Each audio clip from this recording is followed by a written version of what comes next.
Hello hi friends, இன்னும் எங்க வந்திருக்கோம்னு பாத்தீங்கன்னா திருப்பர பருவிக்கு தான் வந்திருக்கோம். எதுக்குன்னு கேட்டா வீடியோ எடுக்க தான் வந்தோம்.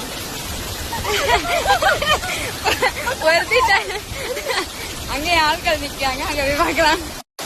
ஒத்திட்ட அன்னாசி பழம் வாங்கி கேட்க 20 ரூபாய்க்கு சண்டை போட்டு இருங்க வாங்கி தந்தாதான் பொம்மை வாங்கி கேட்டேன். பொம்மை வாங்கி தர்றேன். குழந்தை கேட்கலன்னா என்ன நான் கேட்கேனா இதுக்கெல்லாம் வாங்கி தர முடியாது. நம்ம கூட ஆட்கள் வந்திருக்காங்க பாருங்க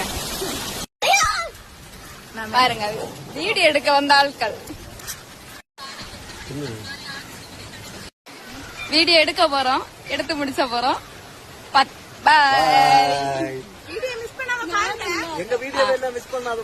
இவங்க எல்லாம் தெரிஞ்சா கீழே கமெண்ட்ல சொல்லுங்க. என்னையும் அப்பப்ப பாருங்க. எல்லாரும் ஐடியும் ஃபாலோ பண்ணுங்க. பாய்.